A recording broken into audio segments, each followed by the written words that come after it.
Hoje continuaremos estudando as propriedades das matrizes de mudança de base. Em particular, veremos que toda matriz de mudança de base é inversível e encontraremos relações interessantes entre as matrizes de mudança de base. Agora, suponha que temos três bases ordenadas em um espaço vetorial dado B, de dimensão n. Então, queremos calcular a matriz de mudança de base de B para D em função das matrizes de mudança de base de B para C e de C para D. Tá? Então, a primeira coisa que podemos perceber é que a matriz de mudança de base de uma base para ela própria é a identidade. Tá? Isso aí é claro. Ok? Então, de fato, se vocês têm que encontrar uma matriz que faz, que cumpre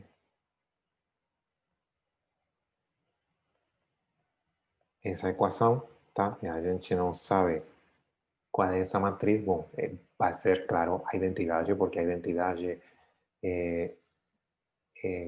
vezes qualquer vetor coluna é esse vetor coluna. Tá? Então, aqui,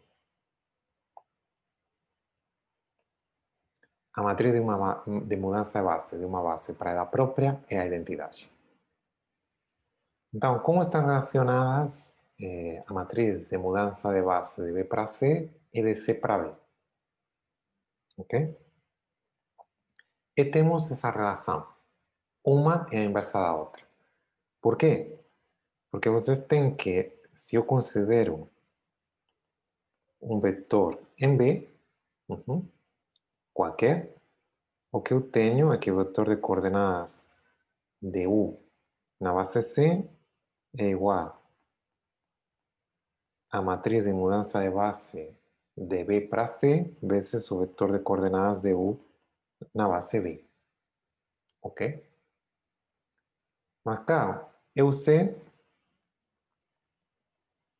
que, desculpa, que o vetor de coordenadas, también sé que o vetor de coordenadas de una base B é o produto da matriz de mudança de base de C para B vezes o vetor de coordenadas de uma base C. Ok?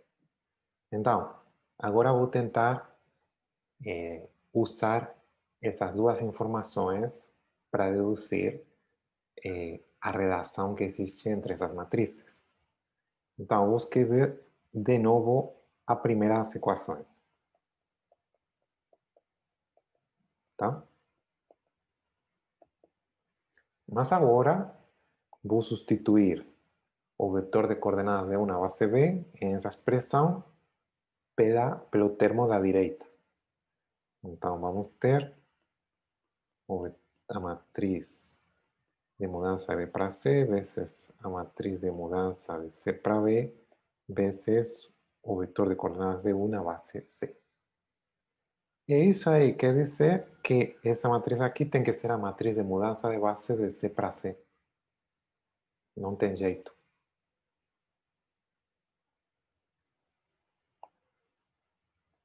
Porque é a única matriz que cumpre essa equação para todo vetor U.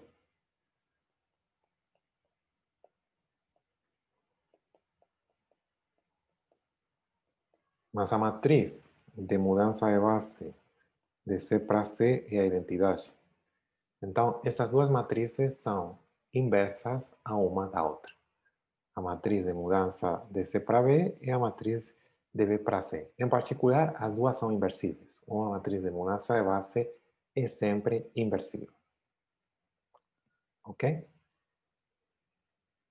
E, claro, podemos ir um pouco mais para lá.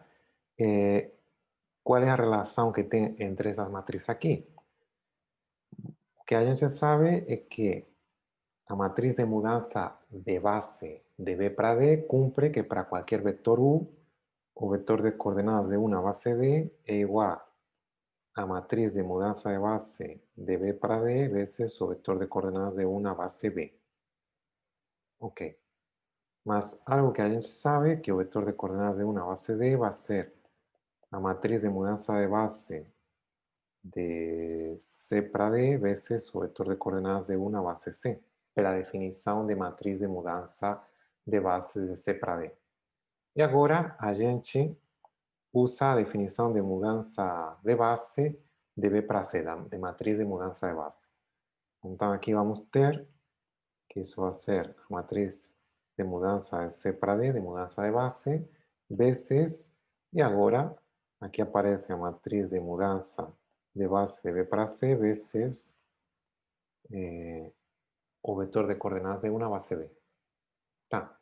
E agora temos que essa equação e essa aqui valem para todo vetor U. Isso só é possível se essa matriz aqui é igual a esse produto. Então, o que vamos ter é que a matriz de mudança de base de B para D é igual a matriz de mudança de B para C vezes a matriz de mudança de base de C para D. Então, essa igualdade vale sempre quaisquer que sejam as matrizes B, C e D. Vamos considerar um exemplo. Queremos calcular a matriz de mudança de base da base canônica para a base B, que está dada aqui, e aí calcular o vetor de coordenadas do vetor 2, 1, 3 na base B. Tá?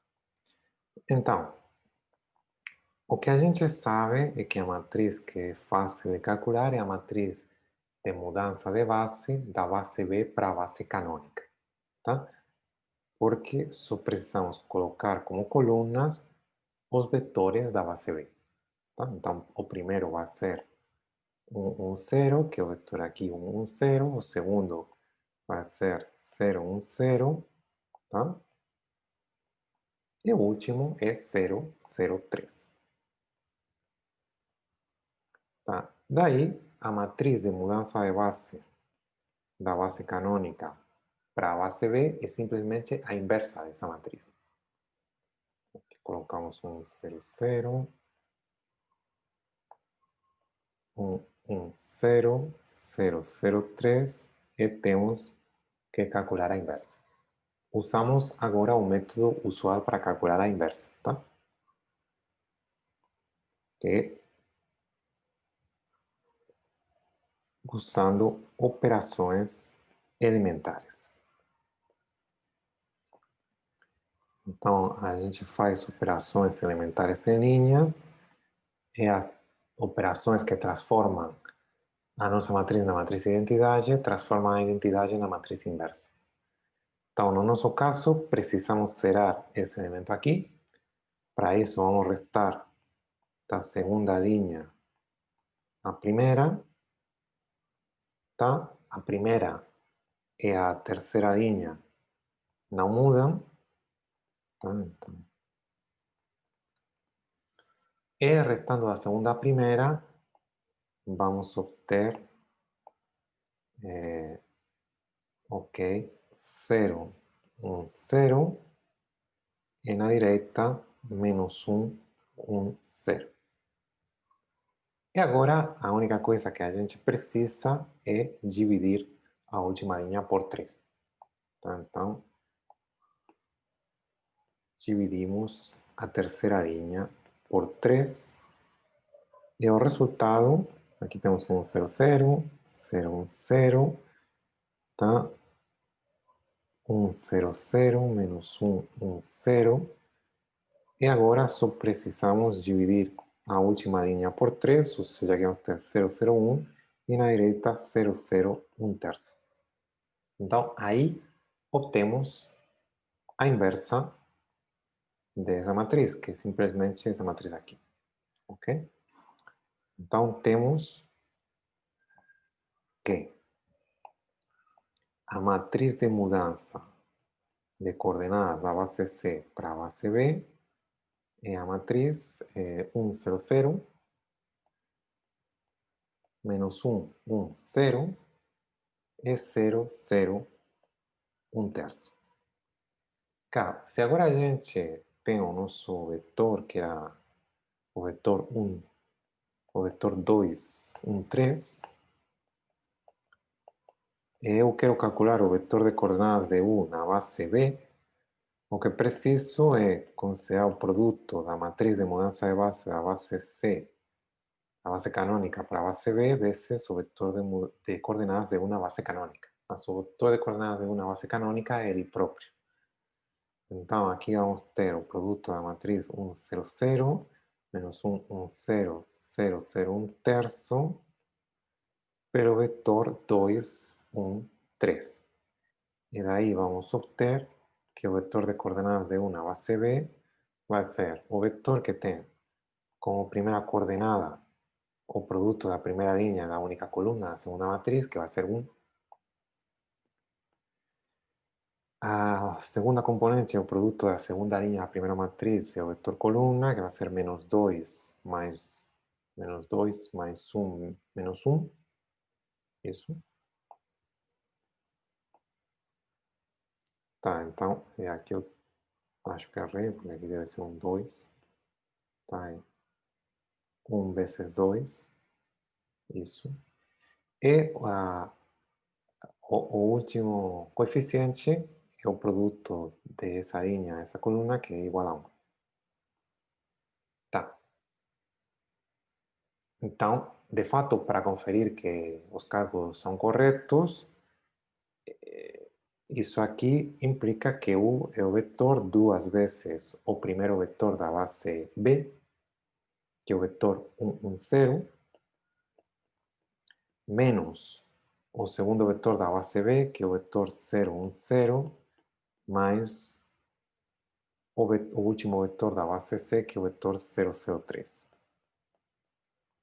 E se a gente faz essa operação, a primeira coordenada é igual a 2, a segunda é 2 menos 1, que é 1, e a última é 3, que bate, tá? Aí temos que U é igual a 2, 1, 3, como a gente já sabia. Então, provavelmente os cálculos estão corretos e a gente consegue calcular assim o vetor de coordenadas de U na base B.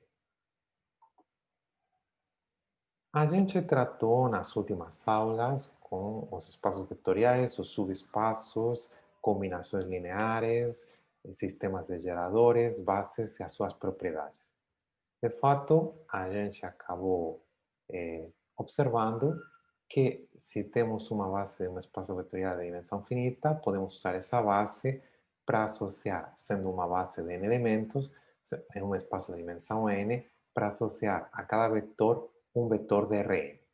Mais tarde veremos que essa correspondência que associa a cada vetor o seu vetor de coordenadas permite identificar como espaços vetoriais qualquer espaço vetorial de dimensão finita com um Rn, onde n vai ser a dimensão. E, de fato, assim, a gente vai conseguir entender que, essencialmente, a dimensão é o único invariante dos espaços vetoriais e que, de fato, todo espaço vetorial de dimensão finita é essencialmente um Rn. Na próxima aula, a gente vai começar com o estudo das transformações lineares. Até agora, a gente considerou os objetos da teoria, que são espaços vetoriais e subespaços de vetores. Mas a gente também quer estudar as transformações que preservam essa estrutura linear, a estrutura de espaço vetorial. E assim, a gente chega de maneira natural ao estudo das transformações lineares, que veremos desde a próxima aula. Muito obrigado pela sua atenção.